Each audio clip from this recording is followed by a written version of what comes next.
Olá, meus amigos! Estamos hoje aqui em mais um Segunda Cast. E que bom estarmos de volta aqui. E hoje nós vamos entrevistar o pai da Júlia, da Ana, o esposo da senhora Débora. Está conosco aqui o nosso amado pastor Vinícius, que estará conosco batendo aquele papo, nos enriquecendo com a sua história de vida. E antes de qualquer coisa, antes de começarmos esse bate-papo maravilhoso, eu quero convidar você para curtir, para compartilhar e para se inscrever no nosso Segunda Cast. Você é muito importante para o crescimento do nosso programa. E por isso eu te convido. Nesse momento, convide seu vizinho, convide sua mãe, seu pai, para assistir, para compartilhar, curtir e se inscrever para o nosso canal crescer, ok? E eu quero já aproveitar aqui para também chamar aqui o nosso patrocinador, que é a Raíssa Car. Raíssa Car tem o melhor serviço, a melhor prestação de serviço para guinchar o seu carro, levar o seu carro na oficina, seu carro está na rua, abandonado, porque estragou. Você precisa de levar uma máquina para alguma cidade, algum estado, você pode ligar para a Raíssa Car e você será atendido com o que há de melhor. Então, queremos agradecer o nosso patrocinador na pessoa do irmão Júlio, do Gustavo, que Deus vos abençoe poderosamente. Agora que o jabá já está garantido nesse início, voltaremos a falar ainda durante o programa do nosso patrocinador. Vamos começar aqui com a saudação, pastor Vinícius, nosso pastor aqui da Segunda Presbiteriana do Brasil, em Teófilo Otoni. Pastor, os microfones estão à sua disposição. Olá, Franklin, olá a todos que nos assistem, muito boa noite. Frank, primeiramente, é muito bom ter você de volta aí, né, os últimos 2 programas. Eu tive que conduzir isso aí, mas eu acho que a Segunda Cast já tá em a cara do Franqueira aí já. Mas eu assisti, ficou show de bola. Mas é bom estar aqui com o irmão, com o Franklin e a todos pra gente falar um pouco sobre vocação, né? Vocação, e é uma satisfação participar nessa noite juntamente com o Franklin aqui e a todos que nos assistem. Amém. Pastor Vinícius, é um prazer imenso recebê-lo aqui para esse bate-papo. Já esteve aqui outras vezes, junto com o pastor Tássio, esteve apresentando e agora sozinho, né? E nós vamos falar sobre esse chamado ministerial. Hoje o pastor Vinícius tem estado aqui ombrando junto com o nosso pastor Tássio e tem sido um pastor muito importante nas nossas vidas, na nossa caminhada. É um pregador nato da palavra de Deus, mas nem sempre foi assim, né, pastor? O senhor não nasceu pregador, acredito que nem nasceu servindo a Deus. E hoje o senhor está cumprindo um chamado de Deus, um ministério importantíssimo, diria eu, um ministério que deve ser honrado e respeitado por todos nós. E eu quero começar aqui perguntando ao senhor, como você percebeu que tinha um chamado na sua vida? Muito bem, Franklin, você foi assertivo aí em dizer que eu não nasci em, como a gente costumeiramente fala, né, em berço evangélico. E eu quero estender um pouquinho essa primeira pergunta, exatamente para falar um pouco sobre a minha vida cristã também. Aos 7 anos de idade eu fui levado a primeira vez, fui batizado na igreja católica, e aos 7 anos de idade fui levado a uma igreja evangélica pela primeira vez. E aí eu me lembro, ou melhor, lembro vagamente, né? Algumas pessoas que estavam presentes me lembram recorrentemente a respeito deste. Em um retiro eu comecei a cantar Eram Sem Ovelhas das antigas, né, Franqueira? Essa é antigona. E aí eu cantando Eram Sem Ovelhas juntas no aprisco, e uma irmã no retiro falou assim: esse menino é novo, mas ele será pastor. Rapaz. Eu não sei, o que a irmã sentiu, se foi algo sobrenatural, se foi algo de Deus no coração, mas era algo que eu não aceitava muito, porque, na verdade, embora tenha sido levado aos 7 anos de idade na igreja, pela primeira vez, Eu nunca quis nada sério com o evangelho, não, por muito tempo. Isso demonstra, inclusive, a nossa vocação, não só ministerial, mas a nossa vocação para Cristo, né? Sim. Porque eu fui levado ali aos 7 anos e fiquei visitando uma ou outra igreja sem nenhuma seriedade, sem levar a sério o evangelho, sem levar a sério os mandamentos de Cristo. E aí, volta e outra, eu voltava em uma. E aí morei nos Estados Unidos um tempo, lá eu fiquei frequentando junto com os amigos, mas sem nunca tomar a decisão mesmo por servir, por me batizar, por servir a Cristo. Isso só aconteceu nos meus 20 anos de idade. Batizei aos 20, junto com a minha mãe, inclusive. Foi um momento ímpar para a minha história cristã, porque eu batizei no mesmo dia que a minha mãe. Especial isso, né? É muito especial. E eu batizei no mesmo dia que minha mãe batizou. E sobre essa vocação, sobre o chamado, é algo difícil, porque eu acho que cada um tem uma forma de ser vocacionado, embora os pré-requisitos, as prerrogativas, né, as qualidades do ministro podem ser semelhantes e algumas devem ter algumas características, né, Frank? Sim. Mas a minha vocação foi um tanto quanto distinta do que eu costumo ver, porque eu tenho um perfil um tanto quanto distinto também do que o pastor é. E por isso eu sempre fugi. Não, eu não tenho perfil. Eu não tenho chamado. E sempre, desde os 7 anos, naquela ocasião, cantando Eu Era um Sem Ovelhas. E aí, de lá pra cá, eu sempre assumi algumas responsabilidades, embora eu sempre fui dos bastidores, mas sempre fui. Só pra gente, eu tô aqui te ouvindo aqui e eu queria pra gente trazer uma clareza nessa pergunta, te perguntar, quando você de fato entregou sua vida a Cristo e ali você batizou, passou pelas águas, etc, e começou a ter um compromisso com Deus, o que mais te chamava a atenção na caminhada cristã? A música ou o estudo da palavra? Sempre o estudo, sempre. Eu sempre fui muito dedicado, mais dedicado ao estudo. Na verdade, eu não sei se é porque eu não tenho nenhum talento para música. E isso me levou naturalmente para o lado do estudo. Mas no ano que eu me batizei, a igreja estava fazendo um desafio de leitura da Bíblia 2 vezes no ano. E eu fiz as 2 vezes estudando.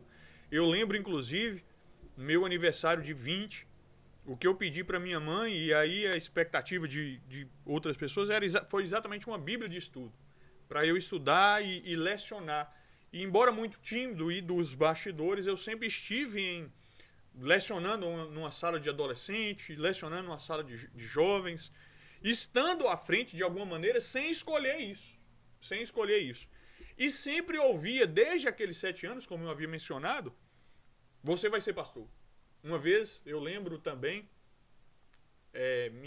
a mesma tia que me levou na igreja pela primeira vez, me chamou aqui uma vez e vamos ali no Hipoteca, tem uma senhora lá que é boa de oração. Sabe desses crentes que vai para tudo quanto é lugar, traz uma oração boa. Uma revelação aí. E curiosamente, Franca, eu cheguei lá na casa dessa senhora em Poté e ela começou a orar e finalizou dizendo, você vai ser pastor. E eu, como, Deus gente? só foi confirmando, né? Confirmando e várias vezes.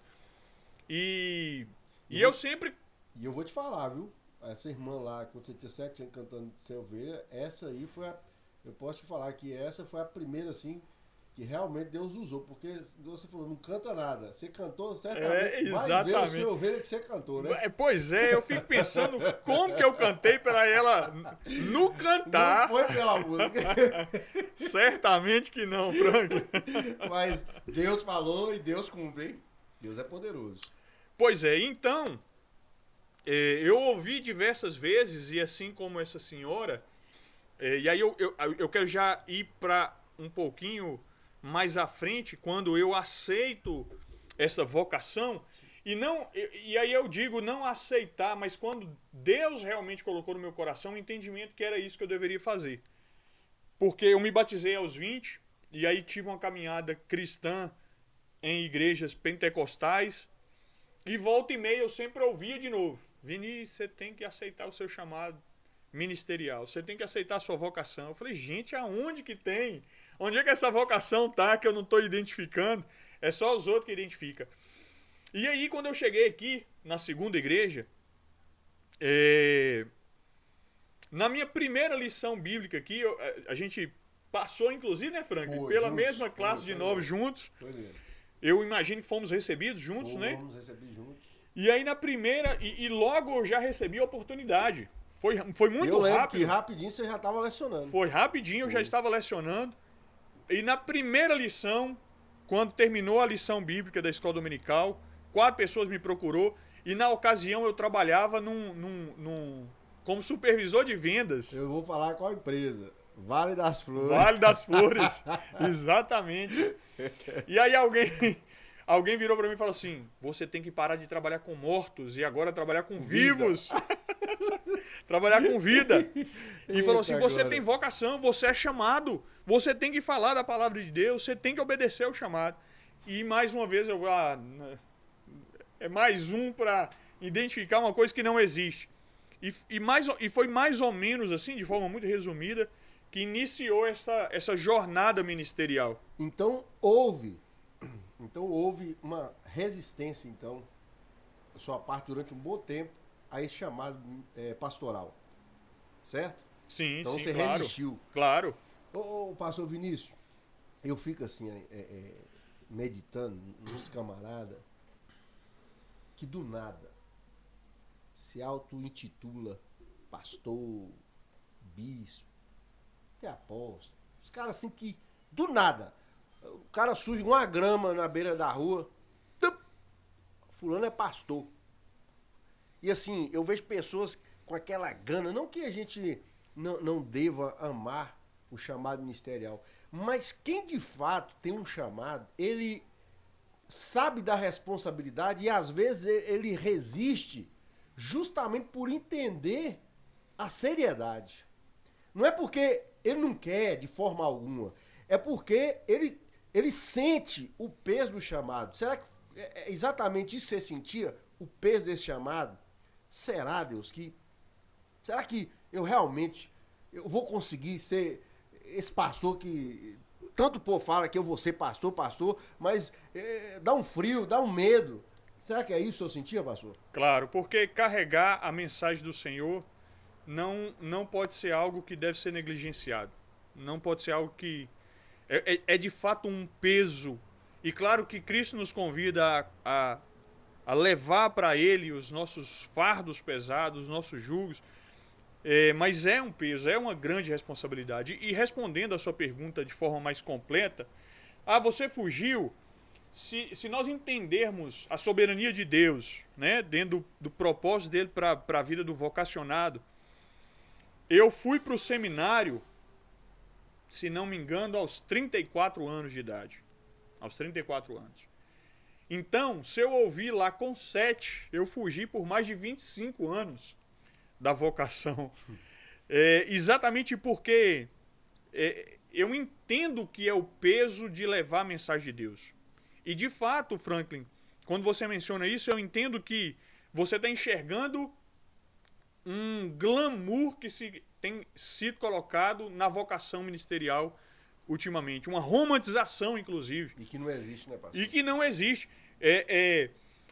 Esses dias, isso depois de eu ter ido pro seminário e ter me formado pastor, recentemente, há 2 meses atrás, eu estava lendo um livro a respeito de vocação ministerial, e uma das coisas que me marcou na introdução do livro, o livro era de um pastor presbiteriano dos Estados Unidos, chamado R.C. Sproul, e ele falava o seguinte, usando um texto bíblico, de que Paulo fala, né? Não pense de si mesmo além do que convém. Aí ele falava, este deve ser o primeiro marcador do ministério, da vocação ministerial. É não pensar a respeito de si além do que convém. Porque nós não somos vocacionados pelos talentos que temos, pela qualidade que temos, enfim, não é isso. Na verdade, é muito pelo contrário. O próprio Paulo também fala em Coríntios que ele chama os loucos para confundir os sábios. Então Deus não chama os inteligentes, claro, chama os inteligentes, mas não é essas qualidades destacadas da sociedade que Deus chama. Ele chama alguém que reconhece a sua fraqueza e vai ser usado como instrumento nas mãos dele. Porque eu não tenho nada para oferecer. É Deus que me usa como instrumento nas mãos dele. Tem que passar na ponte da humildade, né, pastor? Claro. Você pode ter o conhecimento que você quiser ter, mas se não passar pela humildade e dependência de Deus, já era. Nós conhecemos aí, a história mostra homens que se acharam além daquilo que eles eram e caíram, não permaneceram. E assim, eu estou falando dessa romantização, a gente vê, né, pastor, tantas pessoas querendo ser pastor, não é por causa do chamado, da missão, do propósito. É para levar alguma vantagem na sua vida. É o dinheiro, é o poder. E as pessoas, elas nunca foram o alvo, o objetivo de serem abençoadas por essas pessoas. E assim, a gente se entristece muito porque, de certa forma, isso acaba trazendo um prejuízo no reino de Deus. Homens descompromissados com o evangelho de Cristo, que não prega evangelho, prega qualquer outra coisa, autoajuda, como ganhar dinheiro, como receber isso, receber aquilo, mas a palavra viva, essa que, graças ao nosso Deus, nós louvamos a Deus, porque aqui na segunda, os nossos pastores, o senhor, o pastor Tasso, tem nos abençoado de forma poderosa na fonte, palavra viva. É aquilo que você vai abrir a Bíblia e a gente vai conferir que Deus está falando realmente através de vocês. E eu louvo a Deus, né, por ter participado dessa história, está participando da história de sua vida, pastor. Como o senhor relatou aqui, né, o senhor chegou, sempre caladão, na sua lá e tal, mas a gente percebia, de fato, o seu amor, a sua dedicação ao estudo da palavra, e foi pouco tempo, como o senhor disse, já estava ali nos ensinando, ministrando na escola e tal. E aí foi só uma questão de tempo para Deus falar, agora você vai concretizar aquilo que eu te falei quando você tinha 7 anos. É isso. E aí aconteceu, cara. Que bênção, viu? Assim, eu tenho certeza que a alegria que eu sinto é a alegria que todos aqui da segunda sentem. Para quem não sabe, né, eu quero aqui adiantar algo, para quem não sabe, pastor Vinícius é o primeiro pastor formado que saiu da igreja, da segunda presbiteriana, não é isso, pastor? Isso, então eu vou aproveitar para contar a história mais ou menos, viu, Franklin? De forma breve, claro, Sim. né? Então, depois de todo esse tempo, eu passei, como eu tinha mencionado, muitos anos na igreja pentecostal e cheguei aqui na segunda igreja em 2016. Em 2017, dezembro de 2017, nós fomos recebidos. A gente tem esse período aí, antigamente era mais longo, né? Que era durante a escola dominical, esse período da classe de novos. E como você falou, foi muito rápido. Em dezembro de 2017, Recebido? fui recebido. Em janeiro de 2018, já estava dando aula na escola dominical. E algo que eu havia fugido por muito tempo, aí ouvi de alguns irmãos aqui na igreja, uns que já foram até embora, né? Insistindo, cada vez que eu dava aula na escola dominical, quando é que você vai deixar os mortos? Quando é que você vai deixar os mortos? E então, eu quero contar a história, já abrindo parênteses também, para corroborar com aquilo que você disse, Frank. Sim. E então, em 2018, eu conversei com o pastor Tássio. Falei, pastor, eu por muito tempo eu ouvi que eu sou vocacionado, eu não me entendo, não me vejo, não vejo qualidades de ministro na minha vida. Sem demagogia, Frank, você sabe disso, você sabe, você acompanhou a trajetória. E eu quero fazer o vestibular. Eu vi o anúncio, né? Chegou para mim, não sei, eu não fiz cadastro nenhum, mas chegou no meu e-mail um anúncio do vestibular dos nossos seminários, porque o seminário da Presbiteriana tem vestibular. É um processo seletivo natural como qualquer outra faculdade, né? Então chegou esse anúncio no meu e-mail. E aí eu olhei para aquilo e falei, por que chegou isso, sendo que eu nunca procurei, nunca fiz cadastro, pelo menos não me lembro de ter feito. E aí conversei com o pastor Tássio, ele, segura a onda aí, se for de Deus mesmo, você vai permanecer, uma hora eu volto para conversar com você. Ele me deixou na geladeira, Franqueira. Ano! Quando você tava afim, né? Quase um ano. Quase não, um ano. Um ano depois é que nós sentamos para conversar com o conselho, e isso já era o vestibular de 2019. 2018 já tinha passado, já tinha saído resultado, o povo já tinha entrado. E inclusive, na época, eu lembro até que uma outra pessoa o procurou também. E aí ele deu a mesma geladeira. Pensa aí se é isso mesmo que você quer. Aí o sujeito, neste meio tempo, falou, não era isso não. E eu permaneci. A gente conversou com o conselho em 2019, no início de 2019. Conversou com o conselho, aí eu fiz a inscrição do vestibular. O vestibular da presbiteriana sempre é em junho ou julho. Então você fiz foi pro meio do ano, né? Julho de 2019. Ou seja, eu estava pretendendo fazer o de 2018, só fiz o de 2019. E aí passei e comecei. E aí, abrindo parênteses que eu falei, que ia mencionar aqui, que corrobora com o que você falou, neste período de processo e o processo da vocação da igreja presbiteriana, ela é demorado e rigoroso. Em primeiro lugar, no próprio manual do candidato fala que precisa de 3 anos. É necessário 3 anos para depois ir para o seminário. Aí depois de seminário, 4 anos, você fica mais um ano como licenciado, você não se torna pastor. Então, neste processo aí, Frank, e o meu foi encurtado. Talvez pela minha idade, pelo tempo também, mas em alguma medida foi encurtado, né? Eu entrei, inclusive, no seminário como não candidato. Lá existem 2 possibilidades de entrar. Um como candidato e o outro como não candidato. O não candidato é aquele que vai fazer apenas o bacharel em teologia. Ele não pretende ser pastor. E o primeiro ano, devido ao meu tempo de presbiteriana do Brasil, foi como não candidato. Eu não podia ir como candidato. E aí, o curioso, abrindo parênteses, é que neste meio tempo aí da minha formação teológica e até me tornar pastor, no ano passado, esse mês de maio agora faz um ano de ordenado. Um ano de ordenado. Fez no dia 18 de maio, fez um ano de ordenado.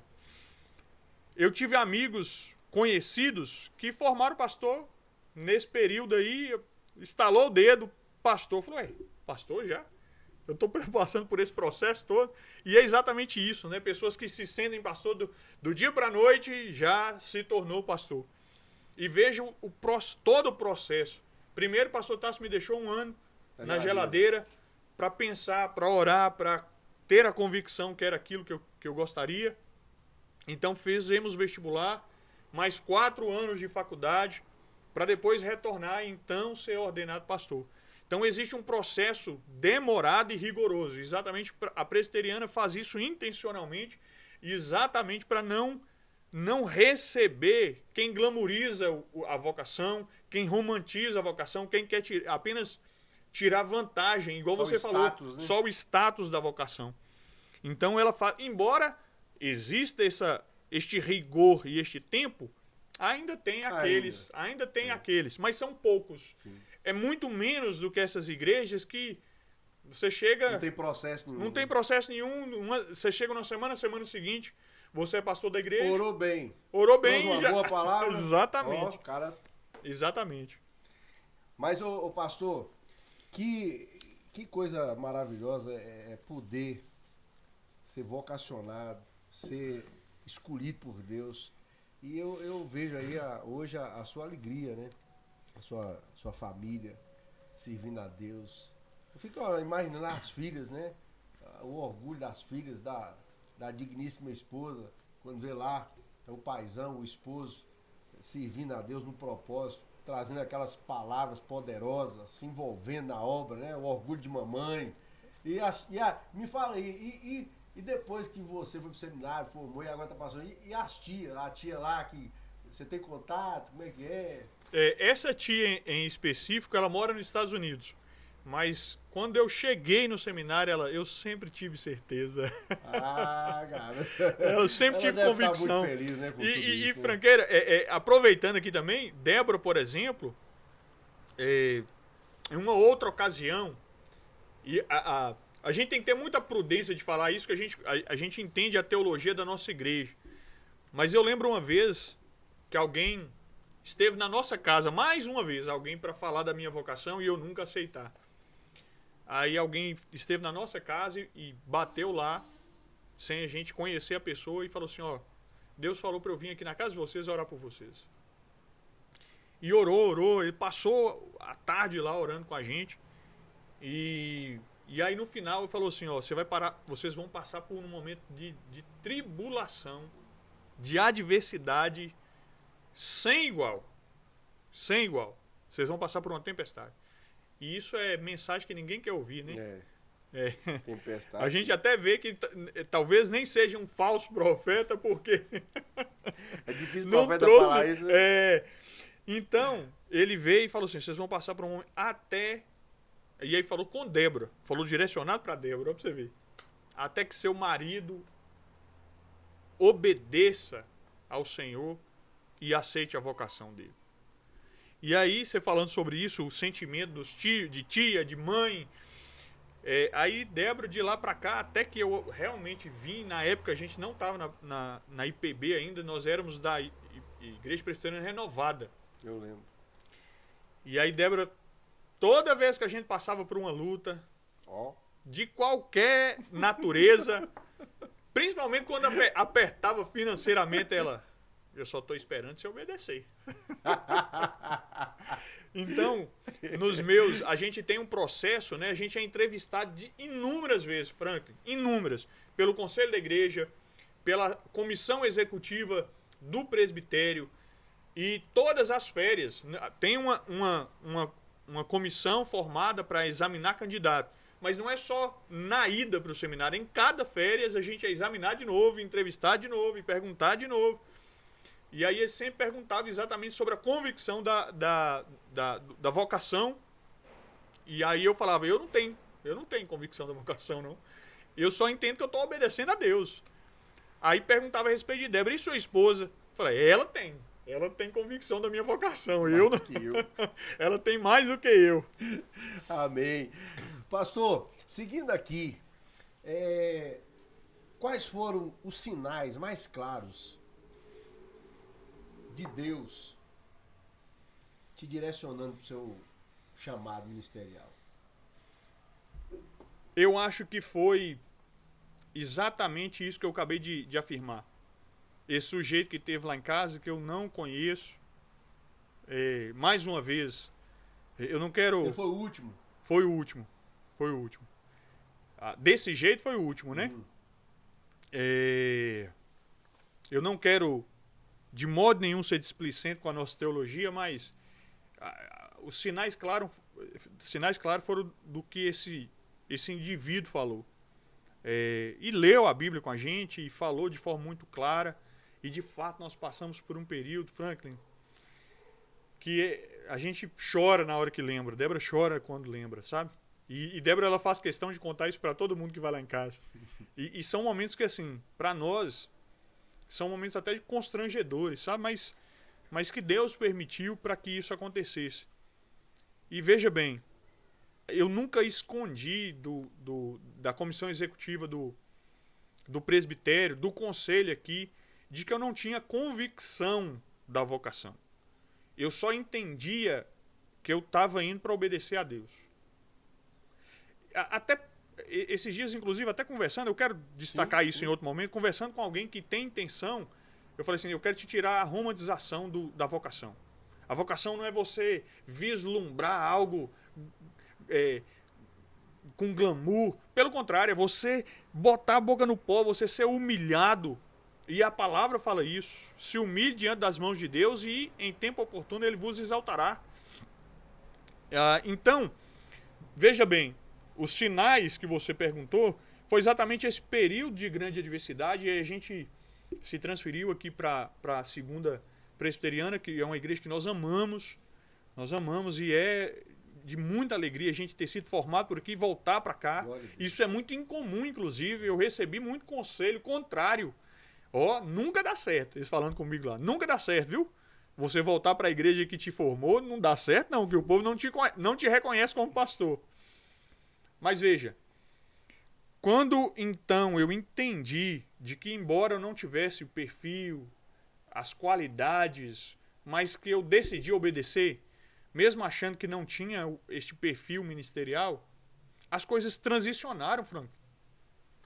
O período seminário, embora... E aí eu me lembro, alguém que esteve aqui no ano que eu estava indo, exatamente em dezembro, ou seja, 1 mês e meio, 2 meses depois eu estaria em BH. Aí o sujeito brincou assim, porque de fato o seminário é um período que a gente vive de oferta, né? A gente não trabalha. E é um período que a maioria, 98% dos seminaristas passam por um momento de escassez mesmo. E aí o sujeito me pagou um açaí. E falou assim, eu vou te pagar um açaí que você vai ficar 4 anos sem tomar. Mas veja, como é que Deus foi bondoso comigo, Franklin. Talvez até para... Talvez não, estou certo disso. Para fortalecer a minha fé e firmar a minha convicção de que era aquilo que eu deveria fazer. Porque eu não tenho dúvida, Frank, que os 4 anos de seminário foram o período de maior prosperidade que eu já vivi. Sem renda. Que benção, hein? Sem renda, vivendo de oferta. Foi um período de abundância, de prosperidade. Uma prima minha esteve lá em casa uma vez, depois de algum tempo lá, e falou assim, ué, vocês enriqueceram? Eu falei, com certeza. Da graça de Deus, e Deus tem agido a favor agora. E é bom ressaltar que você estava no seminário com sua família. Com a família. E não é sozinho, não. Inclusive, normalmente um incentivo dos pastores já formados do sujeito ir solteiro. Porque é um momento que ele passa sozinho, aí se tiver escassez ele passa sozinho. E alguém, na comissão executiva, alguém me perguntou o seguinte, rapaz, você tem certeza que você quer ir? E aí não tem não. Eu nunca fiz nenhum... Eu nunca encenei nada, Franklin, para que desse certo. Eu sempre fui muito transparente com a comissão executiva. E eu ouso dizer, inclusive, que em alguma medida eu até forcei para não dar certo. Falei assim, ó, eu vou forçar para não dar certo. Que se der certo é mão do Senhor. Aí o sujeito me perguntou, você tem certeza que você quer ir? Eu, não tem não. Pois é, meu amigo, pois tem que ter certeza. Você sabe por quê? Porque um dia suas meninas vão chorar lá falando que estão com fome, que quer ir embora, que quer avó e quer não sei o quê. Rapaz, aquilo cortou meu coração. E eu falei assim, é isso que eu quero? E aí eu entendi que embora, assim, não é um sonho, mas era algo que eu sempre voltava para a mesma verdade. Não é a realização de um sonho, mas é a obediência a Deus. Até hoje, Frank, eu oro falando assim, Senhor, o que o Senhor quer de mim no ministério? O que eu posso contribuir para isso? E todas as vezes eu chego na mesma conclusão, é apenas obediência. É fazer. E este foi o sinal. O sinal, rapaz, deu absolutamente... Ó, pra você ver, a gente estava procurando lugar para alugar, e aí apareceu, no ano que eu fui, construiu o prédio do seminário para famílias. A primeira vez que teve, nós fomos os primeiros moradores. Estreou. Nós estreamos o apartamento novinho, com porcelanato no chão. Rapaz, luxo, para quem falava que ia viver de escassez, não... era luxo aquilo ali. Deus é Deus, né, pastorzão? E assim, a gente saía todo final de semana, não privou de absolutamente nada. Então, assim, Glória eu entendo que este momento foi algo que Deus dizendo assim, aquele tempo lá, que alguém te disse, você vai passar por um período de escassez, de adversidade, até que obedeça, agora é para você ter certeza que na obediência você não tem prejuízo. A chave virou, né, pastor? A chave virou. Amém. Glória a Deus. E aí, pastor, quando o senhor recebeu esse chamado, o senhor aceitou esse chamado, como é que foi aí a reação da família, né? De todos, de sua família, a respeito disso aí, da família da esposa, da Débora? Como é que foi a reação deles? A Débora ficou muito feliz. Ela, até que enfim você aceitou essa. Mas a pessoa que foi importantíssima para esse processo, eu sei que Deus que coordena todo o processo para que resulte naquilo que Ele quer, na soberania dele. mas dentro da soberania de Deus, Franklin, é alguém que foi indispensável para que eu aceitasse isso. Caso contrário, A esposa. A Débora, a minha esposa, foi alguém indispensável nessa jornada. É alguém indispensável. Foi não, é alguém indispensável nessa jornada ministerial. E ela ficou muito feliz. Ela, até que enfim, eu achei que você não ia aceitar nunca, que a gente ia ter que passar a tempestade sempre. Não é que não passe agora, mas como você falou, a chave virou. Virou a chave. Mas os pais da Débora ficaram um tanto quanto preocupados, porque eles sabiam que estava indo para um lugar longe. Iludido, né? O que se passou é que poderia ter essas dificuldades, né? Que todos falavam, né? E todo mundo falava. O nosso pastor Tássio aqui, que foi quem me enviou, passou por um período brutal. Eu vi as histórias dele, não foi igual a sua. Não, eu vivi abundância. Mas a gente sabe o quanto Deus tem prosperado o ministério e a vida, a família do pastor Tássio hoje. Mas ele passou um período de escassez. Então, ele nunca me escondeu a realidade também. Ele falou, lá é um tempo de luta. E a gente sabia disso. E a família também de Débora preocupou. Primeiro, eu sempre fui nômade, né? Eu sempre fui... Pai, eu tenho 40 anos. Eu tenho 40 anos. Esses dias eu sentei porque pastor Tássio, o pessoal costuma dizer que não bate o tanto de lugar que ele morou com a idade que ele tem. E aí esses dias eu parei para falar com ele a quantidade de cidade que eu morei, e eu tô mais novo que ele e eu acho que empatou, né? Ficou bem próximo ali. Eu já morei em Aracaju, eu já morei no Rio de Janeiro, nasci no Rio de Janeiro, já morei em Vitória, Espírito Santo. Então, Franklin, eu sempre fui nômade, né? E aí, como eu tava falando, esses dias eu parei, pastor Tássio, todo mundo fala com ele que não bate a quantidade de lugar que ele morou com a idade que ele tem. E aí, esses dias eu parei pra gente comparar, e eu com 9 anos mais novo que ele, Você se tornou mais nômade que ele, questão de tempo, né? De idade, né? Se for fazer um paralelo, mais do que ele, né? E só aproveitando aqui essa conversa, aqui tem algumas coincidências muito legal aqui na igreja. Os dois pastores é nômade. Os dois pastores são pais de 2 filhas, mulheres, e chegou um terceiro agora que também é pai de 2 meninas. Também. Vai continuando aí, pastor. Então, aí eu tô falando isso porque eu sempre fui, né? Já morei até fora do país, já morei em Aracaju, enfim. Mas Débora nunca tinha saído de Teoflotone. Nunca. É mesmo? Nunca tinha saído. E aí, de repente, vai sair Débora, 4 anos de Teoflotone, para ir para um lugar para viver de oferta. Sem emprego fixo, sem salário fixo, sem renda fixa. É claro que, embora eles não quiseram transparecer isso na medida em que sentiram, mas é claro que eles ficaram muito preocupados. Mas aprovaram, porque o pai de Débora, ele é uma pessoa pro evangelho. Ele prega muito, ele vive do evangelho. Inclusive, ele volta e meia, ele fala assim, o quanto de orgulho que ele tem da gente ter decidido isso, viver do evangelho, viver exclusivamente para o reino. Glória a Deus, que bênção. Então, ele é feliz com essa decisão, mas, obviamente, pelo período e pela circunstância, ele se preocupou, sim, claro. Não, é de preocupar, sem dúvida. Com certeza. E ainda mais com 2 netinhas, né? Sim. O xodózinho. E a Ana saiu daqui com 3 anos de idade. 3 aninhos.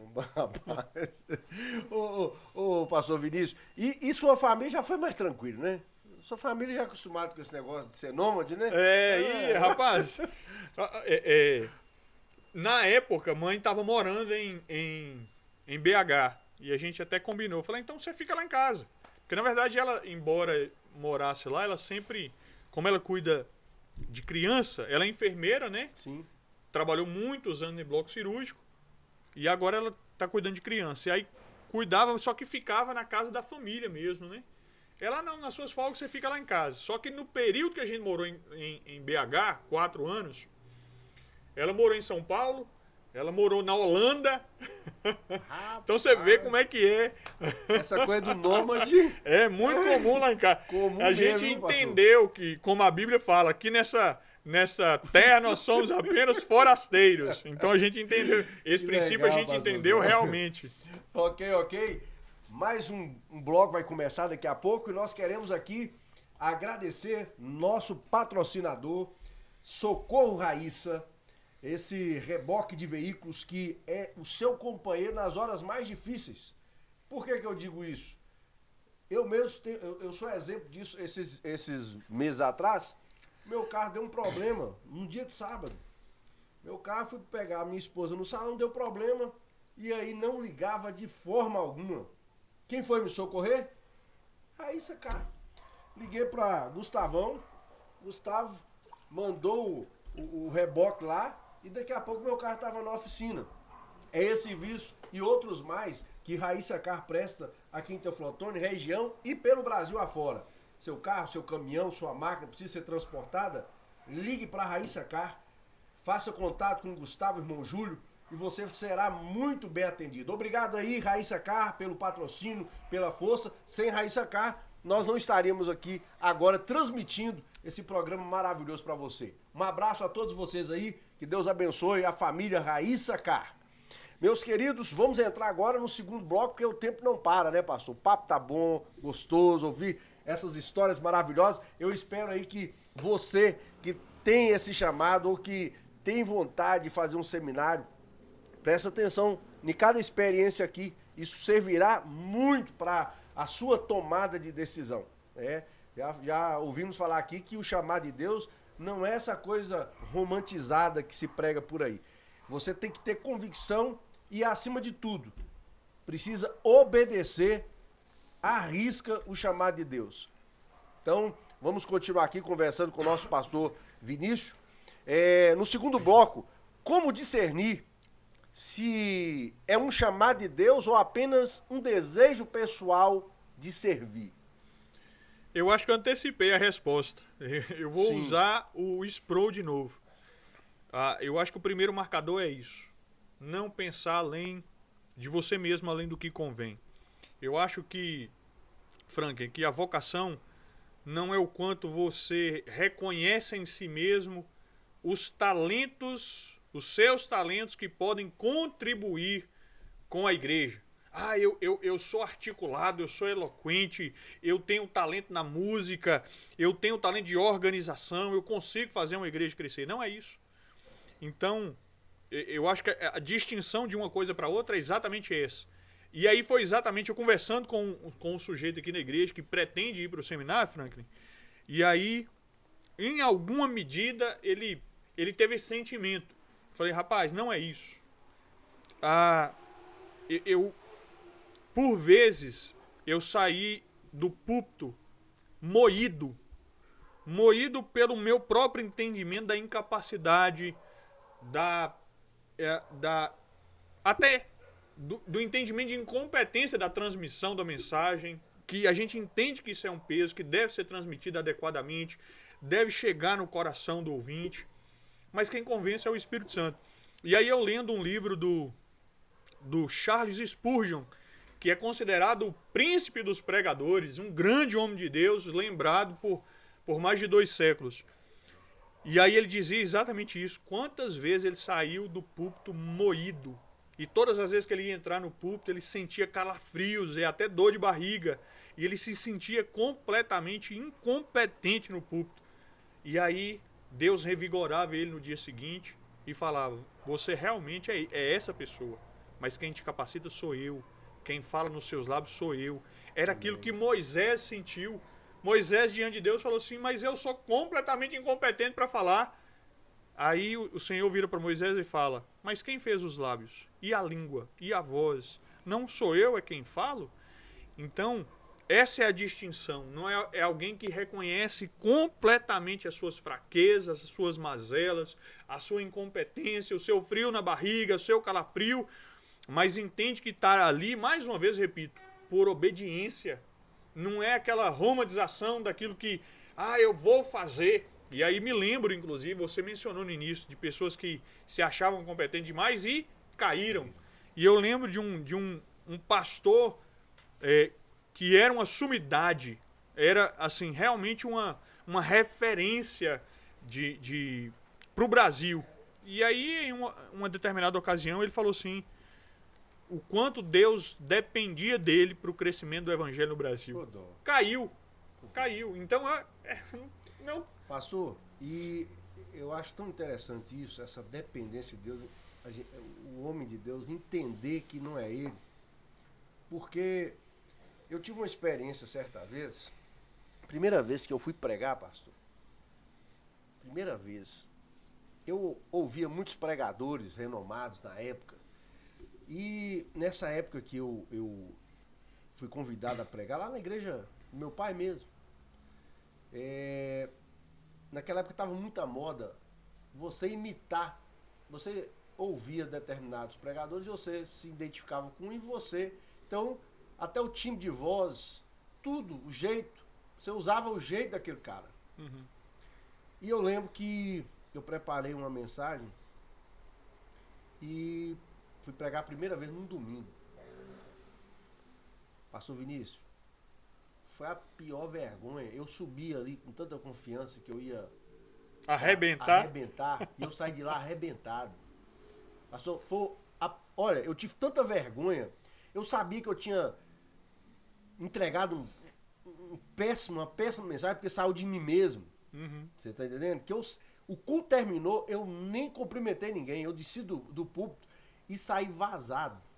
Com vergonha. E falei para Deus, nunca mais eu prego. Nunca mais eu vou pregar, Deus. Eu fui envergonhado.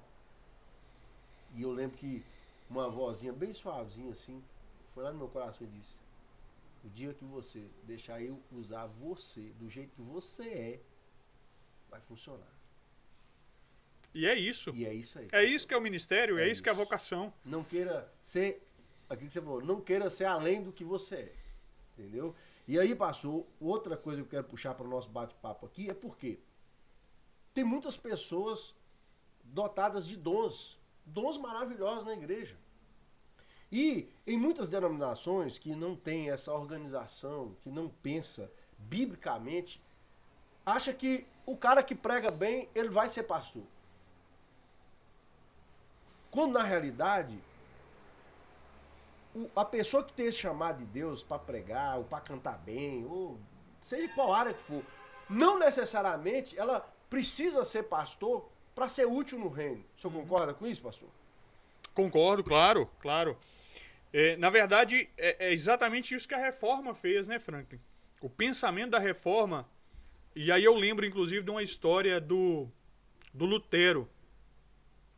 O Lutero, depois de já ter afixado as 95 teses lá, e eu vou tentar ser mais breve aqui, e resumindo a história, tinha muito isso, essa ideia de que se você tinha algum tipo de talento, ou até uma paixão, talento não, voltando aqui, se você tinha paixão pelo evangelho, você tinha que ser pastor, você tinha que viver do ministério.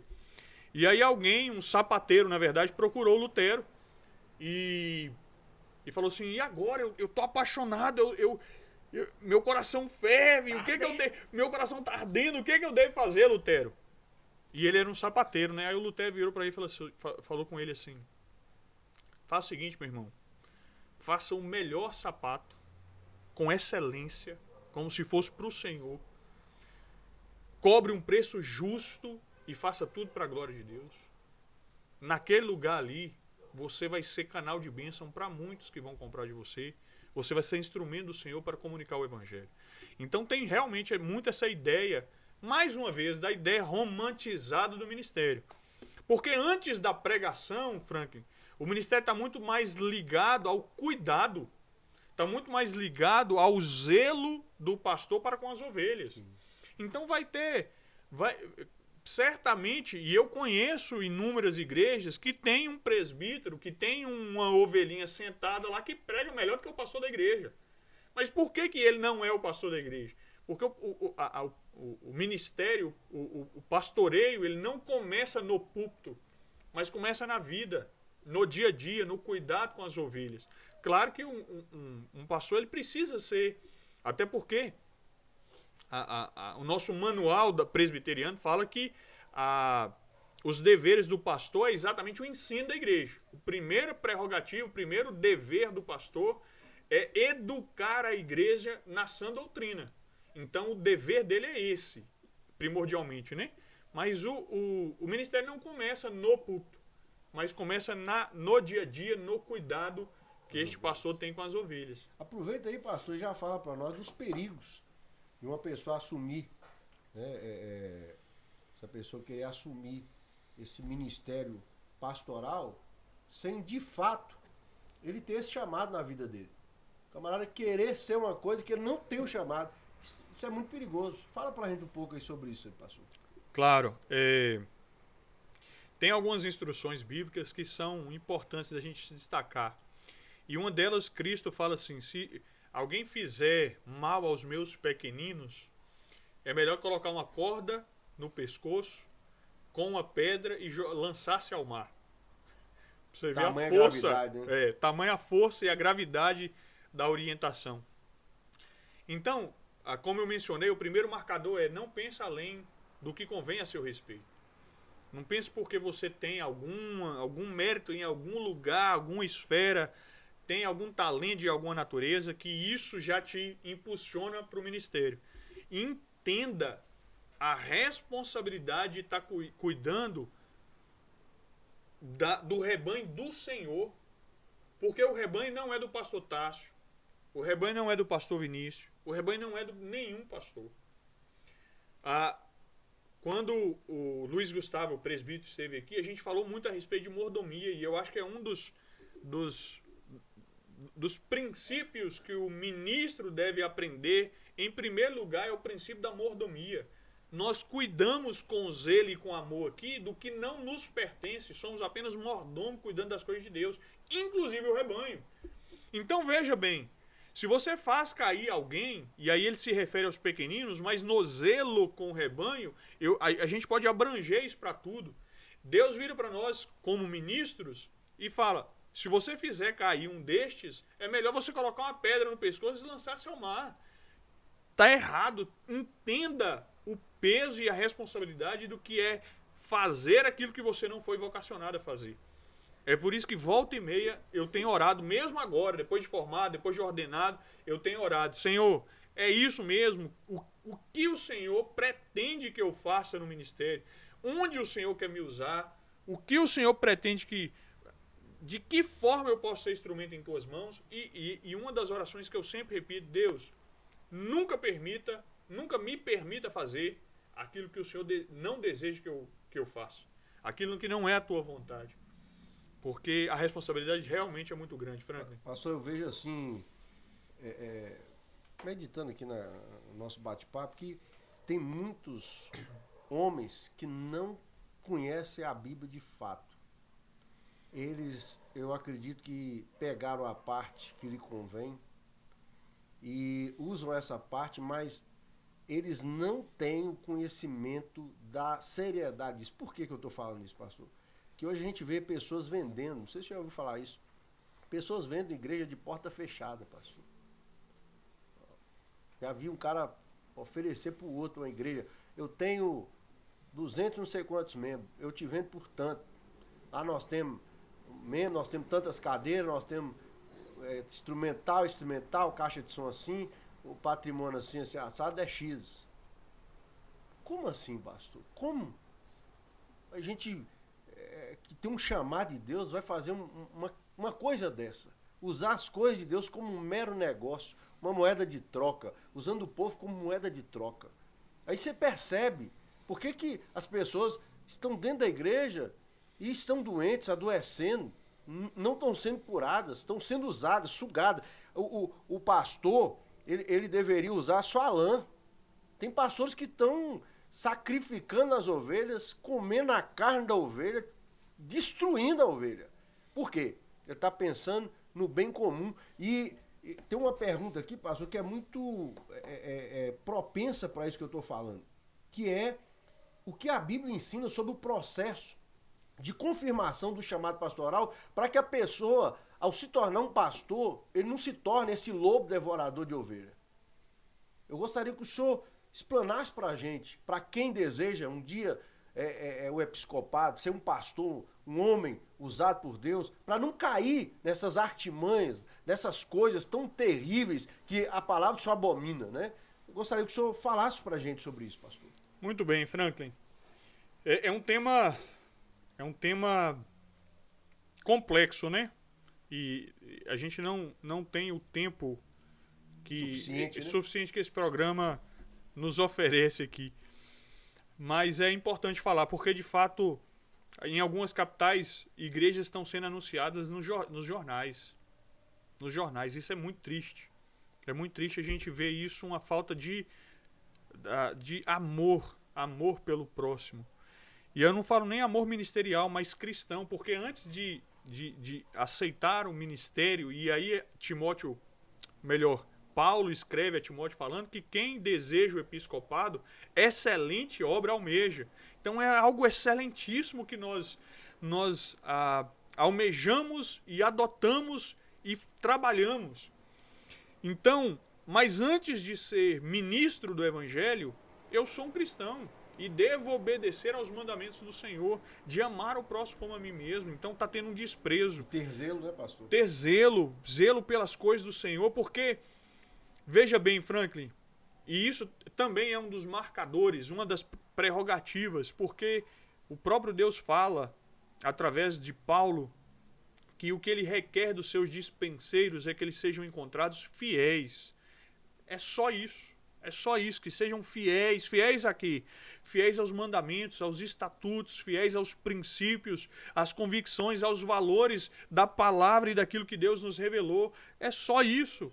E deve-se iniciar isso com os 2 mandamentos resumidos, que é o amor a Deus sobre todas as coisas, de todo o nosso entendimento, coração, de toda a nossa força, e ao próximo como a nós mesmos. Mas eu quero finalizar essa resposta com algo que li recentemente também, e inclusive em um livro de ministério também. Eu estou lendo muita coisa de ministério porque eu estou fazendo um mestrado agora, eu não mencionei aqui, estou fazendo um mestrado no Mackenzie, né? Eu sabia que você ia fazer isso. De teologia pastoral. E a gente está tendo que ler muita coisa de ministério. E aí, uma frase que tem algumas frases que nos marcam, né, Frank, nos livros que a gente lê.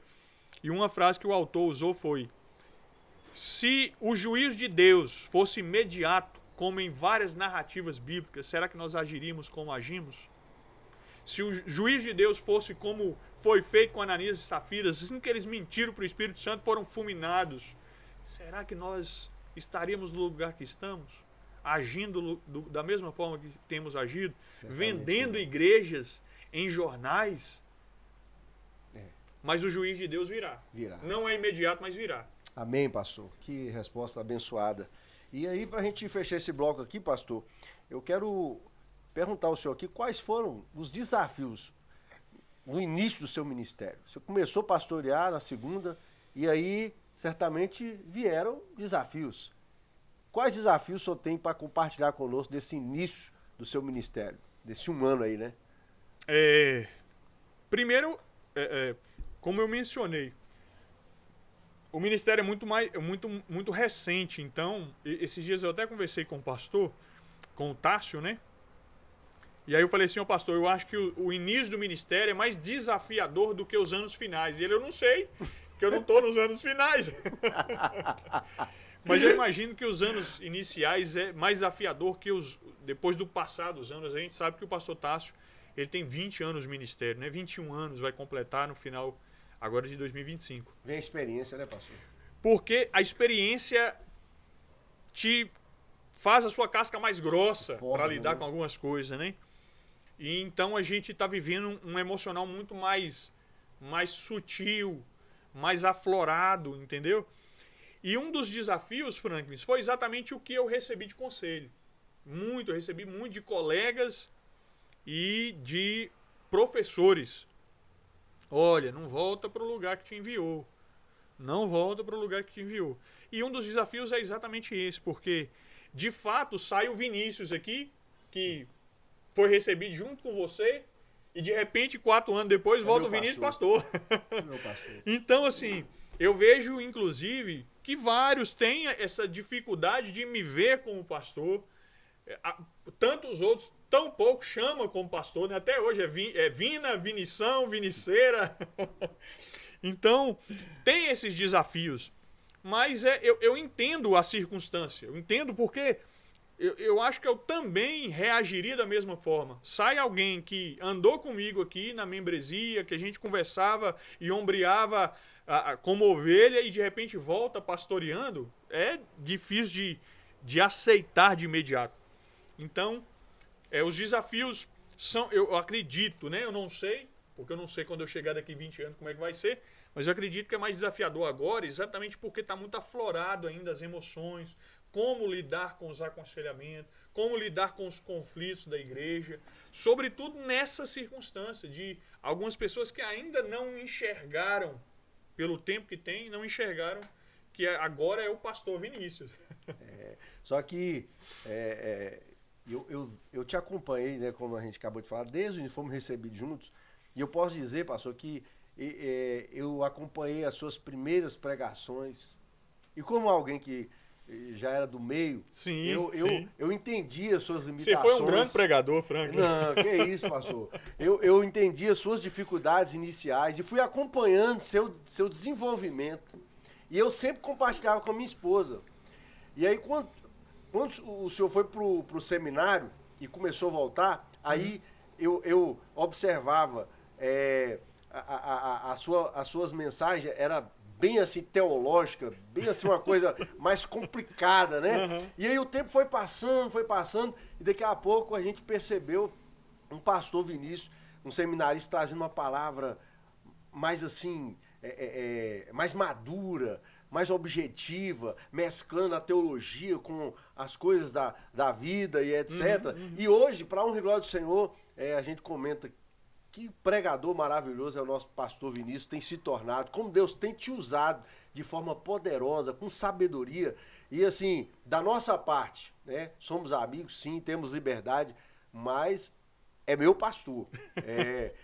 O meu amigo lá, que chegou comigo aquela vez para ser recebido, ficou lá atrás. Hoje, eu e a minha casa, a gente te respeita como um pastor, nosso líder, um homem de Deus que Deus levantou para estar nos abençoando aqui nessa igreja, pastor. Você pode ter certeza disso. Brincamos de tudo, mas na hora que se eu falar sério, vou ter que bater continência, entendeu? Então, assim, eu louvo a Deus. Ontem mesmo, o senhor trouxe uma palavra poderosíssima. Que palavra, né? Que eu tenho certeza que a igreja foi impactada por aquela palavra. E isso aí, Deus vai confirmando, com certeza, o chamado. As pessoas começam... Opa, peraí. Não é o Vinícius que foi, não. Agora realmente é o homem de Deus, é o nosso pastor Vinícius que está aqui. Então isso realmente é um tempo, né? Até que as coisas elas realmente se consolidam, né? Mas assim, a gente está muito feliz, pastorzão, com sua presença aqui junto com o pastor Tássio. É bênção para a nossa vida. Mas o nosso programa está chegando ao fim, pastorzão. Passou muito rápido, Franklin. Passou rápido demais, mas tem tanta coisa pra gente falar, rapaz. Mas a gente vai ter outras oportunidades, como já começamos, né? Vamos continuar essa conversa. Mas nesse último bloco aqui, eu gostaria que o senhor desse um conselho para as pessoas que sentem que Deus as chamou para o ministério pastoral, que de fato elas têm, essas pessoas que de fato têm convicção e que de fato Deus chamou. Eu gostaria que o senhor encerrasse, né, esse podcast dando uma palavra para essas pessoas que estão com medo, temerosas, assim como o senhor, que tem dúvidas de como será que eu vou conseguir? Mas ela tem um chamado. Dê uma palavra para essas pessoas, pastor. Muito bem, Franklin. É uma alegria ouvir o que você disse. Foi muito bom esse momento aqui. E tem sido um contentamento, não só para mim, mas com minha família, ter retornado para essa igreja. Foi assim, foi algo abençoador, foi algo... Amém. É um galardão de Deus na nossa vida, sabe? Amém. Participar com essa família. A segunda igreja é uma família. É uma família. É diferenciada. Então, assim, é o que você falou, teve um amadurecimento nas mensagens e volta e meia... Eu tenho o mesmo sentimento que você teve naquele sermão. Volta e meia eu saio do púlpito e falo, não quero fazer isso mais. Senhor, não tem outra coisa não que o Senhor deseja que eu faça.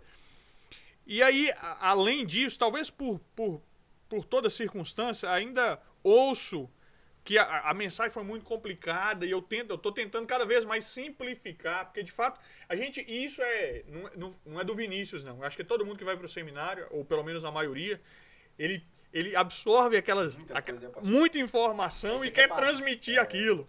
E quer transmitir aquilo. Mas, Frank, eu estou falando isso porque eu quero fazer a ligação com a pergunta que você fez. Mas veja bem, algumas coisas, alguns detalhes nos alegram e confirmam de que nós estamos no caminho. E apesar de ouvir alguma coisa negativa, volta e meia, esses dias recebi uma ligação do irmão que não é membro da igreja, mas que tem frequentado aqui às quartas, agora tem começando a vir ao domingo, e já manifestou até o desejo de participar da sala de novos. E ele falou assim: pastor, as suas mensagens têm me ajudado muito na minha recuperação do meu vício. E é exatamente nesse momento que você fala assim: rapaz, eu sou tão incompetente naquilo que eu tenho que fazer, mas é Deus que faz. É Deus que ministra, é o Espírito Santo que convence. Não sou eu. Então por que eu estou contando isso? Não é para reconhecimento, para mérito próprio que não, mas é exatamente para fazer a ligação. Quando você sobe no púlpito e você se sente contente com aquilo que você fez, porque foi maravilhoso, como você foi articulado, como foi eloquente, como argumentou com coesão e coerência cada ponto do sermão, e você está transbordando de alegria. Não é assim. É quando você desce moído mesmo e Deus fala para você o que você falou aí, né, Frank? Deixa eu usar. É quando você desce moído e fala assim: não quero, não gostaria, não. Mas aí Deus fala assim: eu que te uso, meu filho.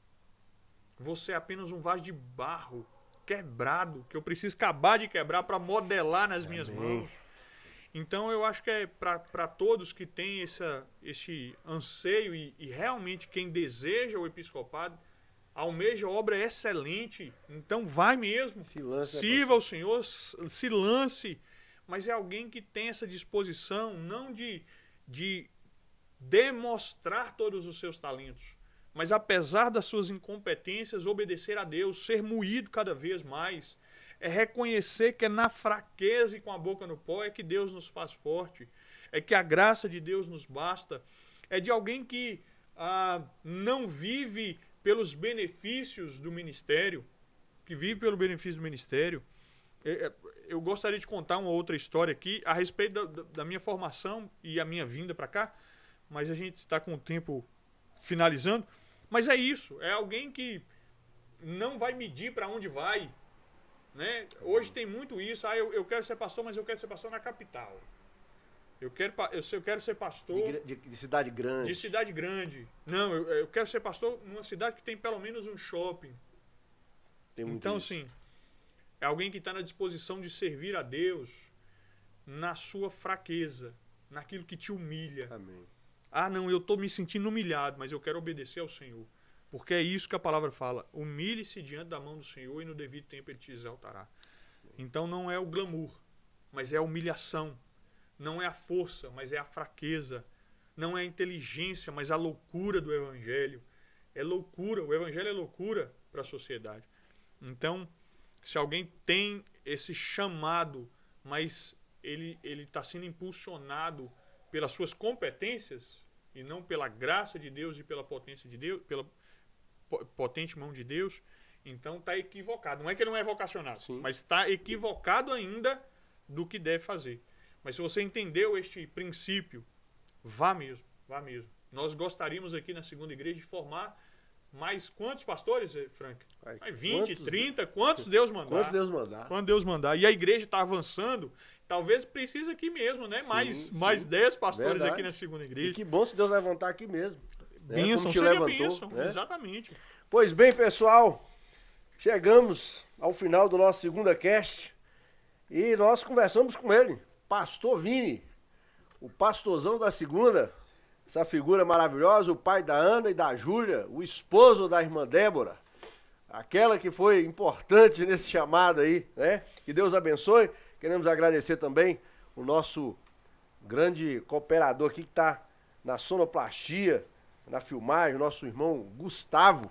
Que Deus abençoe sua vida, Gugu, poderosamente. Um abraço para todos vocês, onde estiver alguém nos assistindo, se sinta abraçado e até nosso próximo programa do Segunda Cast. Um forte abraço, um beijão no seu coração.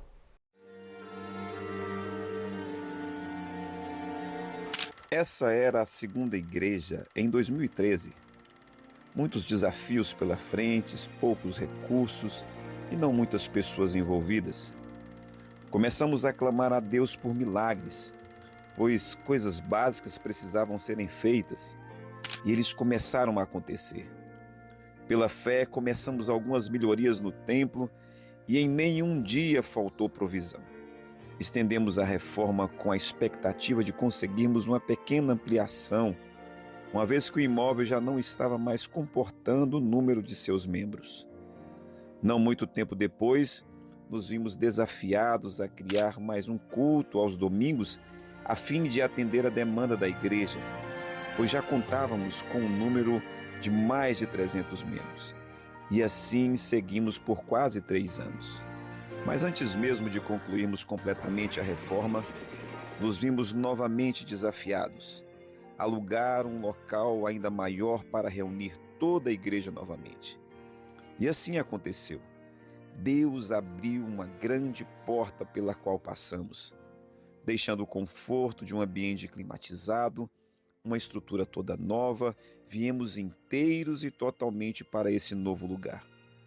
1.200 metros quadrados, sem conforto, sem salas, banheiros limitados, totalmente rústico, mas com o que precisávamos: espaço. Uma igreja que não olhou para trás e avançou. Mas grande não era somente o espaço, mas também a crise mundial que se instalou naquele ano. No primeiro mês de aluguel, nos vimos obrigados a fechar a igreja. Desafio? Sim, mas providência.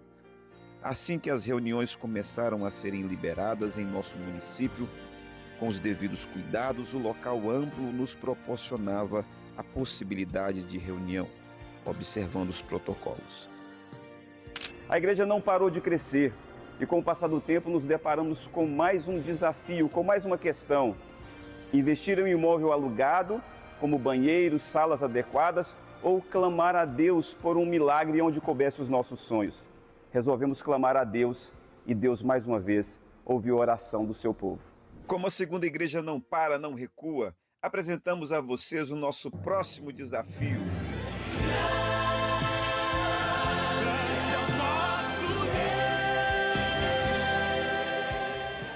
Um imóvel com quase 1.700 metros quadrados, fechado há mais de 13 anos.